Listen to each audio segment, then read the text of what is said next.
അസ്സലാമു അലൈക്കും വറഹ്മത്തുള്ളാഹി വബറകാതുഹു. പ്രിയമുള്ളവരെ, ഒന്ന് രണ്ട് ദിവസം ക്ലാസ് ഇല്ലാതായിട്ടുണ്ട്, പല തിരക്കുകളൊക്കെ ഉണ്ട്. നമ്മൾ ബാക്കി ഭാഗം തുടങ്ങുകയാണ്. 165 പേജിൽ ബയാനു ഫളീലത്തിൽ അഫ്വി, മാപ്പ് ചെയ്ത് കൊടുക്കുന്നതിൻ്റെ ഫളീലത്താണ് പറയുന്നത്. ആളുകൾക്ക് വിട്ടുവീഴ്ച ചെയ്യുക, ആളുകളോട് വിട്ടുകൊടുക്കുക, എല്ലാം മാപ്പ് ചെയ്ത് കൊടുക്കുക. എല്ലാത്തിനും ശിക്ഷിക്കാനും ഒരിക്കലും വിട്ടുകൊടുക്കില്ല എന്ന് പ്രഖ്യാപിക്കാനും എല്ലാത്തിനും പ്രതികാരം ചെയ്യാനും നിൽക്കുക എന്നതല്ല മുഅ്മിനായ മനുഷ്യൻ്റെ ശൈലി. എല്ലാം മാപ്പ് ചെയ്തു കൊടുക്കുക എന്നതാണ്. റസൂലുള്ളാഹി സ്വല്ലല്ലാഹു അലൈഹി വസല്ലമ തങ്ങൾ മുതൽ എല്ലാ അമ്പിയാക്കൾ ഔലിയാക്കളിലും സ്വഹാബത്തിലൊക്കെ നമുക്ക് കാണാൻ പറ്റുന്ന ഒരു ഉന്നതമായ സ്വഭാവമാണ് വിട്ടുവീഴ്ച മനോഭാവം എന്ന് പറയുന്നത്. അതിൻ്റെ ഫളീലത്തിനെ കുറിച്ചാണ് പറയുന്നത്. വഹുവ, എന്താണ് അഫ്വ്? മാപ്പ് ചെയ്ത് കൊടുക്കുക എന്ന് പറഞ്ഞാൽ എന്താണ്? അൻ യസ്തഹിഖ ഹഖൻ ഫയസ്ഖിതഹു, അവന് ഒരു അവകാശം അവൻ അവകാശപ്പെടുക, പക്ഷേ ഫയസ്ഖിതഹു, എന്നിട്ട് അവൻ അത് ഒഴിവാക്കി കൊടുക്കുക. നിയമപരമായിട്ട് അവന് അവകാശമുള്ള സംഗതിയാണ്. ഒരാൾ അവനെന്തോ കൊടുക്കാനുണ്ട്, പക്ഷെ അവനത് മാണ്ടാന്ന് വെക്കുക.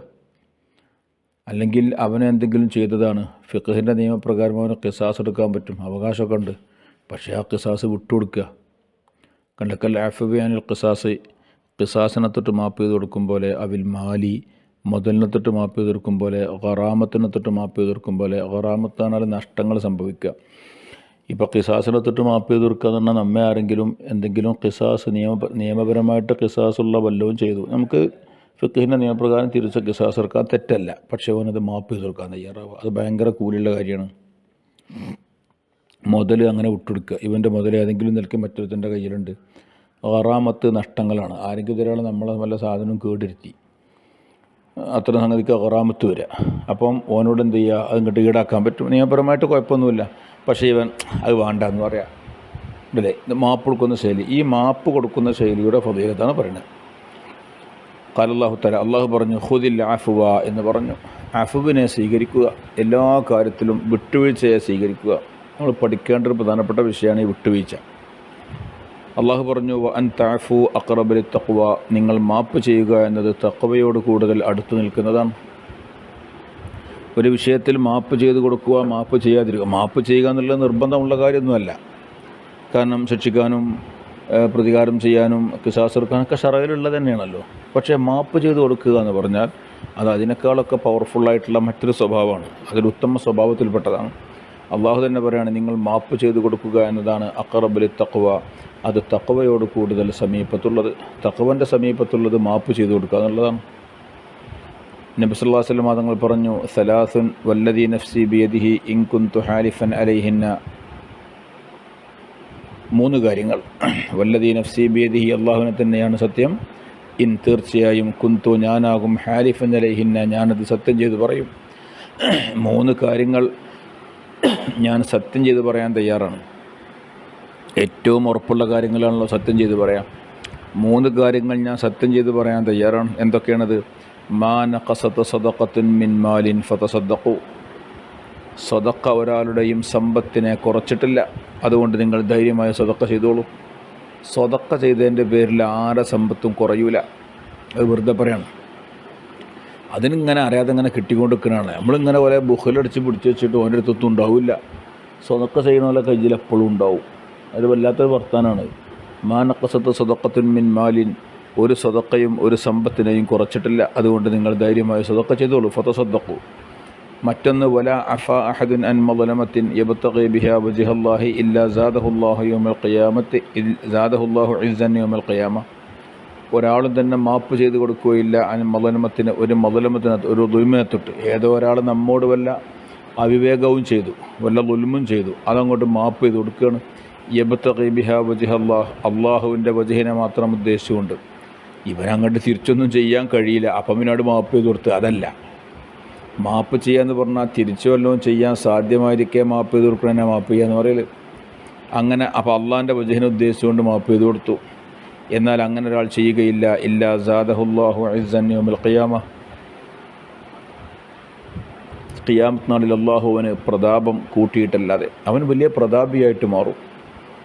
ഈ മാപ്പ് ചെയ്ത് ഓർക്കുമ്പോൾ അങ്ങനെ ആഖിറത്തിൽ ഇങ്ങനെ വരുമ്പോൾ ഒരു നാണം കുണുങ്ങിയായിട്ട് ഒന്നുമില്ലാത്തവനായിട്ട് ഒരു സാധുവായിട്ട് ഇങ്ങനെ വരുന്നല്ല.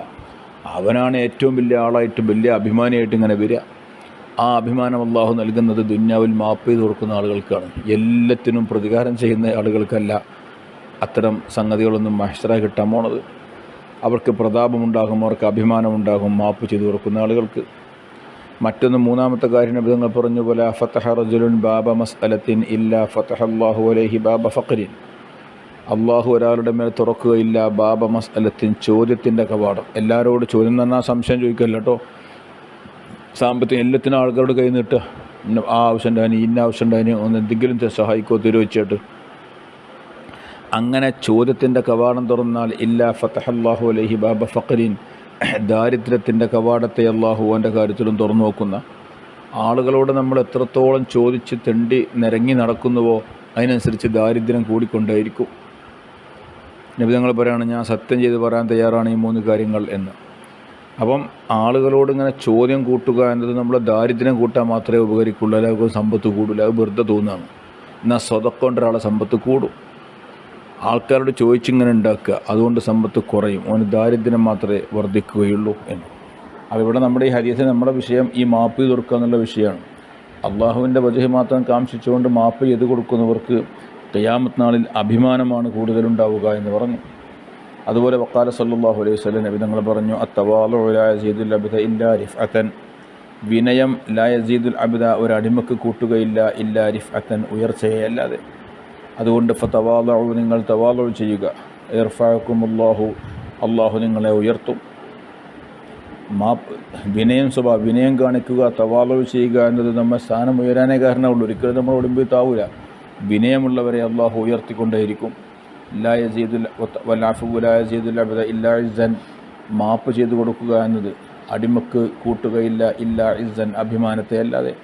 അതുകൊണ്ട് ഫഅഫു യഅ്സുകുമുല്ലാഹു, നിങ്ങൾ മാപ്പ് ചെയ്തു കൊടുക്കുക, അള്ളാഹു നിങ്ങൾക്ക് പ്രതാപം നൽകും, നിങ്ങൾക്ക് അഭിമാനം നൽകും.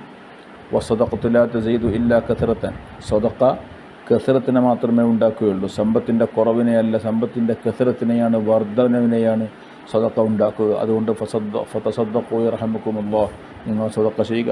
ആദ്യത്തെ പറഞ്ഞ ഹദീസിൻ്റെ മറ്റൊരു ശൈലിയിലുള്ള ഹദീസാണ്. അപ്പോൾ തവാലു കൊണ്ട് നമുക്ക് ഉയർച്ച മാത്രമാണ് ഉണ്ടാവുക. അതുകൊണ്ട് തവാലു ചെയ്തോളൂ. മാപ്പ് ചെയ്ത് കൊടുത്തത് കൊണ്ട് നമുക്ക് അഭിമാനം മാത്രമേ ഉണ്ടാവുകയുള്ളൂ, മാപ്പ് ചെയ്തോളൂ. സദഖ കൊടുത്തത് കൊണ്ട് നമുക്ക് മുതൽ കൂടുകയേ ഉള്ളൂ, അതുകൊണ്ട് സദഖ ചെയ്തോളൂ എന്നർത്ഥം. നബി തങ്ങൾ പറഞ്ഞു, മൻ ദഅ അലാ മൻ ളലമഹു ഫഖദ് ഇൻതസറ. മൻ ദഅ, ഒരാൾ ദുആ ചെയ്താൽ, അലാ മൻ ളലമഹു, തന്നെ ദുൽമ ചെയ്ത ആൾക്ക് വേണ്ടിയിട്ട്. നമ്മളെ ആക്രമിച്ച ഒരാൾ, ഇവിടെ മാപ്പ് ചെയ്ത് കൊടുക്കണതിൻ്റെ അങ്ങേപ്പുറമുള്ളൊരു വിഷയമാണ് പറയുന്നത് കേട്ടോ. നമുക്ക് ദുൽമ ചെയ്ത ഒരാൾ, ഭയങ്കര ദുൽമ ചെയ്ത്, അപ്പോൾ നമ്മളെ കണക്കിൽ തിരിച്ച് എന്തെങ്കിലും നിനക്ക് പ്രതികാരം ചെയ്യണം, അങ്ങോട്ട് ചെയ്തതിൻ്റെ ഇരട്ടിൻ്റെ ഇരട്ടി അങ്ങോട്ട് ചെയ്യണം എന്ന് വയ്ക്കാതെ നമ്മളെ മനസ്സുണ്ടാവുക. അവിടെ മാപ്പ് ചെയ്ത് കൊടുത്താൽ ഉണ്ടാകുന്ന പുണ്യമാണ് ഇപ്പോൾ പറഞ്ഞത്. ഇനി എന്താ പറയുന്നത് അറിയോ? മാപ്പ് ചെയ്ത് കൊടുക്കുക മാത്രമല്ല, ഓനും വേണ്ടി ദ്വാരക്കുക. നമ്മളെല്ലാ ദുൽമം ചെയ്ത ആളുണ്ടാവും, ഓനും വേണ്ടി ദ്വാരക്കുക. ഓൻ്റെ ദുന്യയും വഖ്റുമയും ആ ഗുണത്തിന് വേണ്ടി ദ്വാ ചെയ്യുക എന്നുള്ളത്. അത് അങ്ങനെ ഒരാൾ ദ്വാരന്നാൽ ഫഖദ് ഇൻതസറ, അവൻ വിജയിച്ചവനായി, അവനാണ് വിജയി. അവിടെ തൻ്റെ ളാലിമിനെ എന്തെങ്കിലും ചെയ്യാനോ പ്രതികാരം ചെയ്യാനോ മേത്ത് കൈവെക്കാനോ അവന് കഴിഞ്ഞിട്ടില്ല. നമ്മളിപ്പോൾ അങ്ങനെ ചെയ്താലേ നമുക്ക് വിജയമുള്ളൂ ചോദിച്ചിട്ടാണ് പ്രതികാരം ചെയ്യാൻ വേണ്ടി നമ്മളിങ്ങനെ വെമ്പൽ കൊള്ളുക. റസൂലുള്ളാഹി സ്വല്ലല്ലാഹു അലൈഹി വസല്ലം തങ്ങൾ പറയാണ്, തൻ്റെ ളാലിമിന് വേണ്ടി ഒരാളാണ്ട് ദ്വാരക്കുകയാണെങ്കിൽ ഏറ്റവും വലിയ വിജയി ഈ ദ്വാരുന്ന ആളായി. അല്ല മറ്റൊന്നല്ലാടെ വിജയിക്കണത്. കാരണം ഇവൻ്റെ മനസ്സിലപ്പോൾ എന്തില്ല, എത്ര ക്ലിയർ മനസ്സായിരിക്കണം. അപ്പം നമ്മൾ മാപ്പ് ചെയ്ത് കൊടുക്കാന്ന് പറഞ്ഞപ്പോൾ നമ്മളോട് ചെയ്യോ? അപ്പം മാപ്പ് ചെയ്ത് കൊടുത്താൽ തന്നെ ഭയങ്കര വിശാലമായ മനസ്സാണെന്ന് പറയും നമ്മൾ. ഇത് അതിൻ്റെ അപ്പുറത്താണ്. അയാൾക്കും വേണ്ടി പിന്നെ ദ്വാരക്കണത്. കാരണം ഇന്ന ദുൽമ ചെയ്തതിൻ്റെ പേരിൽ പഠിച്ചവനെ അയച്ചവനൊന്നും കാട്ടരുതേ. കാരണം ഞാൻ നിൻ്റെ അടുക്കലൊന്നുമല്ലല്ലോ, ഞാനൊരു മോശക്കാരനാണല്ലോ. അപ്പോൾ എന്നെ എന്തെങ്കിലും ദുൽമ ചെയ്തു എന്നുള്ളതിൻ്റെ പേരിൽ ആ മനുഷ്യൻ നരകത്ത് കിടക്കാൻ കാരണമായി കഴിഞ്ഞാൽ ഞാൻ എന്ത് ചെയ്യുന്നു? ഒരാൾ നരകത്ത് കിടക്കാൻ കാരണമായി തീരുന്നു. ഇമാമുന ഷാഫി റളിയല്ലാഹു അൻഹു അങ്ങനെയൊക്കെ അദ്ദേഹത്തിൻ്റെ കവിതയെ ചോദിക്കുന്നത് കാണാം. നാം കാരണം ഒരാൾ നരകത്തിൽ കിടക്കണ്ടായത്. അതൊരു വല്ലാത്ത ചിന്തയല്ലേ? അത് നമ്മൾ ചിന്തിക്കാവുന്നതിലപ്പുറമുള്ളൊരു ചിന്തയാണല്ലോ അത്. അത് അമൻ ദഅ അലാ മൻ ളലമഹു ഫഖദ് ഇൻതസർ, തൻ്റെ ളാലിമിൻ്റെ എതിര് പിന്നെ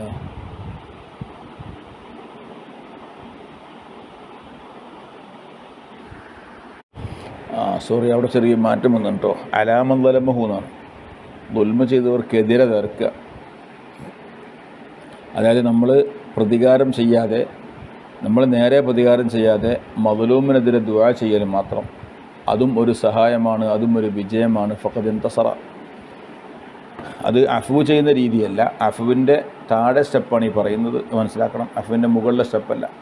ഞാൻ അതൊക്കെ പെട്ടെന്ന് വിചാരിച്ചു ഏതാണ് മൻ ദഅ അലാ മൻ ളലമഹു, ഒരാൾക്ക് എതിരായിട്ട് ദുആ ചെയ്യുക. അപ്പം ഇവൻ ഓനോ ഒന്നും ചെയ്യാൻ വേണ്ടി പോകണില്ല, പക്ഷേ വാലിമിനെതിരെയും മദ്ലൂമായ വ്യക്തി ദുആ ചെയ്തു എങ്കിൽ അവൻ വിജയിയായി. കാരണം എന്തുകൊണ്ടറിയോ, മദ്ലൂമിൻ്റെ പ്രാർത്ഥന അള്ളാഹു നേരെ സ്വീകരിക്കും. നമ്മുടെ ജീവിതത്തിൽ ചരിത്രങ്ങളിലൊക്കെ എമ്പോഴും ഉദാഹരണങ്ങളും തെളിവുകളും കാണാൻ പറ്റും. അല്ലാതെ കാലാകാലം ഒരാൾക്ക് ലാലിമായിട്ടും വേറൊരാൾ അക്രമത്തിന് വിധേയമായിട്ട് അങ്ങനെ ജീവിക്കുക എന്നുള്ളതൊന്നും ദുന്യാവിൻ്റെ രീതിയൊന്നുമല്ല. മദ്ലൂമ് കൈ ഉയർത്തിയാൽ, അത് നമ്മളെപ്പോഴും ഒരാളെ ദുൽമ ചെയ്യുമ്പോൾ ശ്രദ്ധിക്കേണ്ട കാര്യമാണത്. നമ്മുടെ ദുൽമിന്, നമ്മുടെ അക്രമത്തിന്, നമ്മുടെ അനീതിക്ക് ഒരാൾ വിധേയനായി കഴിഞ്ഞാൽ ആ മനുഷ്യൻ കുറച്ച് അവകാശമുള്ള ആളാണ്. അയാൾ നമുക്കെതിരെ പടച്ചവനോട് കൈ ഉയർത്തി കഴിഞ്ഞാൽ നമ്മൾ കുടുങ്ങും. കാരണം മദ്ലൂമിൻ്റെ പ്രാർത്ഥനയുടെയും അള്ളാഹുവിൻ്റെയും ഇടയിൽ ഒരു മറയുമില്ല എന്നാണ്. അപ്പോൾ ഒരു മദ്ലൂമായ വ്യക്തി തൻ്റെ ളാലിമിനെതിരെ ദുആ ചെയ്താൽ തന്നെ അത് തന്നെ വിജയമാണ്. പിന്നെ ഓനെ പോയിട്ട് നമ്മൾ നേരെ ഫിസിക്കലായിട്ട് നമ്മളൊന്നും ചെയ്യേണ്ടതില്ല എന്നർത്ഥം. അല്ലാതെ തന്നെ അത് വിജയമാണ്. ഏറ്റവും നമുക്കൊരു നിലക്കും പിടിച്ചാൽ കിട്ടുന്നില്ലെങ്കിൽ ളാലിമിനെതിരെ ദുആ ചെയ്യാം. അത് നമുക്ക് നേരെ ഓൻ്റെ ഓൻ്റെ ശരീരത്തിൽ പോയി തുടരേണ്ട കാര്യമില്ല, ഒരു ചിലവുമില്ല. കാരണം മദ്ലൂമിൻ്റെ പ്രാർത്ഥനയുടെയും അള്ളാഹുവിൻ്റെയും ഇടയിൽ മറ്റൊരു മറയില്ല എന്ന് ഹദീസിൽ കൃത്യമായിട്ട് കാണാം. അപ്പോൾ ഇത്തരം കാര്യങ്ങളൊക്കെ ഇൻഷാ അല്ലാഹ് നമ്മൾ പ്രത്യേകം ശ്രദ്ധിക്കുക. ഇനി ബയാനു ഫളീലത്തി റിഫ്ഖാണ്. അലിവിൻ്റെ ഫളീലത്ത്, നേർമ്മയുള്ള സ്വഭാവം, അലിവുള്ള സ്വഭാവം. നമ്മൾ അലിവിൽ പെരുമാറുകയല്ല, എല്ലാത്തിനും ഇങ്ങനെ ദേഷ്യം പിടിച്ച് കടിച്ചറച്ച് ഇങ്ങനെ പോവല്ല, എല്ലാത്തിനും അലിവുള്ളവയാവുക. ഇവലും അന്ന റിഫ്ഖ മഹ്മൂദുൻ. റിഫ്ഖ്, അലിവ് എന്ന് പറയുന്നത് സ്തുതിക്കപ്പെട്ട സ്വഭാവമാണ്. എന്താണ് ഈ അലിവ്? വഹുവ സമറത്ത് ഹുസ്നുൽ ഖുൽഖി, അത് സൽസ്വഭാവത്തിൻ്റെ ഗുണഫലമാണ്. സൽസ്വഭാവത്തിനല്ല റിഫ്ഖ് എന്ന് പറയാം. ഒരാളിൽ സൽസ്വഭാവമുണ്ടെങ്കിൽ അയാളിലുണ്ടാകുന്ന അതിൻ്റെ റിസൾട്ടാണെന്ത്? റിഫ്ഖ്. വയുലാദുഹുൽ ഉൻഫു വൽ ഹിദ്ദത്തു, അതിൻ്റെ ഓപ്പോസിറ്റ് സൈഡിൽ വരിക ഉൻഫും ഹിദ്ദത്തും ഒക്കെയാണ്. കഠോരത, ഭീകരത, ശക്തി എന്നൊക്കെ അർത്ഥം. അതൊക്കെയാണ് ഇതിൻ്റെ നേരെ ഓപ്പോസിറ്റ് സൈഡിൽ വരിക. റസൂൽ സല്ലല്ലാഹു അലൈഹി വസല്ലം തങ്ങൾ ആയിഷ ബിയോട് പറഞ്ഞു, ഇന്നഹു മൻ ഉഅതിയ ഹല്ലഹു മിൻ റിഫ്ഖി ഉഅതിയ ഹല്ലഹു മിൻ ഖൈരിദ് ദുനിയ വൽ ആഖിറ. നബി തങ്ങൾ പറയണം, ഒരാൾക്ക് റിഫ്ഖിൻ്റെ, അലിവുള്ള സ്വഭാവത്തിൻ്റെ ഒരു ഭാഗം നൽകപ്പെട്ടാൽ അവന് ദുന്യാവിലെയും ആഖിറത്തിൻ്റെയും ഖൈറിൻ്റെ ഒരു ഭാഗം നൽകപ്പെട്ടവരായി. മൻ ഉഅതിയ ഹല്ലഹു മിൻ റിഫ്ഖി ഉഅതിയ ഹല്ലഹു മിൻ ഖൈരിദ് ദുനിയ വൽ ആഖിറ, അവൻ ദുന്യവിയും ഉഖ്റവിയുമായ ഖൈറിൽ നിന്നുള്ള ഹദ് നൽകപ്പെട്ടവനായി. കാരണം അവന് റിഫ്ഖുണ്ട്, ആ റിഫ്ഖ് കൊണ്ട് അവന് ദുന്യാവ് ആഖിറ സുഖ കിട്ടും. എന്നാൽ വമൻ ഹുരിമ ഹല്ലഹു മിൻ റിഫ്ഖി, റിഫ്ഖിൻ്റെ തൻ്റെ വിഹിതം ഒരാൾക്ക് തടയപ്പെട്ടാൽ ഹുരിമ ഹല്ലഹു മിൻ ഖൈരിദ് ദുനിയ വൽ ആഖിറ, ദുന്യവിയും ഉഖ്റവിയുമായ സകല ഖൈറുകളുടെയും അവകാശം അവന് നഷ്ടപ്പെട്ടു പോയി. അവൻ റിഫ്ഖ് ഉണ്ടാവുക എന്നത്, ദുന്യാവും ആഖിറവും വിജയിക്കാൻ റിഫ്ഖ് മതി, അലിവുള്ള സ്വഭാവം മതി. രണ്ടും പരാജയപ്പെടാൻ അലിവില്ലാത്ത ഈ കഠോര മനസ്സ് മതി, സ്വഭാവം മതി. ഇത് നമ്മൾ വളരെയേറെ ചിന്തിക്കേണ്ട കാര്യങ്ങളാണ് ഇതൊക്കെ. നമ്മുടെ നാട്ടിൻപുറങ്ങളിൽ, നമ്മുടെ ഇടയിലുള്ള സുഹൃത്തുക്കളിൽ, നമ്മുടെ നേതാക്കളിൽ, നമ്മുടെ പ്രവർത്തകരിലൊക്കെ ആലോചിച്ചാൽ ചില പെട്ടെന്ന് ദേഷ്യപ്പെടുന്ന, എല്ലാത്തിനും പ്രതികരിക്കുന്ന ആളുകളോട് നമ്മൾ ഭയങ്കര താല്പര്യം ഉണ്ടാവും. നമുക്ക് ആൾ ഭയങ്കര ഉഷാറാണ്, അങ്ങനെ ഉണ്ടാക്കുകയൊന്നുമില്ല, അവനെ പറ്റി അങ്ങനെ പറയാം. എന്നാൽ എല്ലാം കേട്ടിരിക്കുന്ന സാധുക്കളുണ്ടാവും, എല്ലാത്തിനും അങ്ങനെ റിയാക്ട് ചെയ്യൂല. ഓനെ നമ്മുടെ ഒരു പച്ച സാധുക്കളായിട്ട് കാണും. ഓനിന് പോയത്തക്കാരനാന്നൊക്കെ പറയും. എന്ത് പോയത്തക്കാരൻ? ഓനെ എല്ലാ ഐഡിയ ഉണ്ടാവും, പക്ഷേ ഓൻ മുണ്ടാതൊക്കെയാണ്, ക്ഷമിക്കുകയാണ്. ഓൻ ഇതിൻ്റെയൊക്കെ പൾസറിയും, അതുകൊണ്ട് മുണ്ടാക്കുകയാണ്. നമുക്ക് ഇതിൻ്റെ പൾസറിയാത്തതുകൊണ്ട് നമ്മളിങ്ങനെ തൊള്ള നിൽക്കാതെ വർത്തമാനം പറയുന്നു മാത്രം. അതാണ് വ്യത്യാസം. അതാണ് മൻ ഹുരിമ. അപ്പം റിഫ്ഖ് എന്നുള്ള സംഗതി ഉണ്ടാകേണ്ടത്. നിബിധങ്ങൾ പറഞ്ഞു, ഇദാ ഹബ്ബല്ലാഹു അഹ്ല ബൈത്തിൻ അദ്ഖല അലൈഹിം റിഫ്ഖ്, അള്ളാഹു ഒരു വീട്ടുകാരെ ഇഷ്ടപ്പെട്ടാൽ അവരിൽ അള്ളാഹു റിഫ്ഖിനെ കടത്തി കൂട്ടും. ഒരു കുടുംബക്കാരെ, ഒരു വീട്ടുകാരെ അള്ളാഹ്ക്ക് ഇഷ്ടമാണെങ്കിൽ ആ പെരക്കാർക്ക് മുഴുവൻ, ആ കുടുംബക്കാർക്ക് മുഴുവൻ അലിവ് എന്ന സംഗതി മനസ്സിലായിട്ട് കൊടുക്കും. നമ്മൾ ചില ആളുകളെക്കുറിച്ച് അങ്ങനെ പറയണ്ടല്ലോ, ആ കുടുംബം നല്ല അലിവുള്ള കുടുംബമാണ്, മനുഷ്യന്മാരുടെ സ്നേഹമുള്ള കുടുംബം എന്നൊക്കെ പറയും. അതൊക്കെ പൊതുവായിട്ട് അള്ളാഹു തആല ചെയ്തു കൊടുക്കുന്നതാണ്. കാരണം എന്തുകൊണ്ട്? അവൻ അത്തരമൊരു കുടുംബത്തെ സ്നേഹിച്ചയാളായിരിക്കും. അങ്ങനത്തെ ഒരു കുടുംബത്തെ അല്ലെങ്കിൽ ഇങ്ങനെയൊക്കെയുള്ളൊരു പിന്നെ സ്വഭാവമുള്ള ആളുകളെ വല്ലാതെ സ്നേഹിച്ചു. അപ്പോൾ അവരുടെ രീതിയിൽ ഇവനും അങ്ങനെ ഇവൻ്റെ കുടുംബമൊക്കെ അങ്ങനെ ആയിട്ട് മാറി. സ്വാഭാവികമായിട്ട് ലോകത്ത് നടക്കുന്നൊരു കാര്യമാണത്. അപ്പോൾ അതായത് അഹബ്ബല്ലാഹു അഹ്ല ബൈത്തിൻ അദ്ഖല അലൈഹിം റിഫ്ഖ്, ഒരു വീട്ടുകാരെ അള്ളാഹു ഇഷ്ടപ്പെടുകയാണെങ്കിൽ അവരിൽ അള്ളാഹു റിഫ്ഖിനെ പ്രവേശിപ്പിക്കും എന്ന്. ഓക്കെ, ഇൻഷാ അല്ലാഹ് നിൽക്കട്ടെ, ബാക്കി നാളെ. അസ്സലാമു അലൈക്കും വറഹ്മത്തുള്ളാഹി.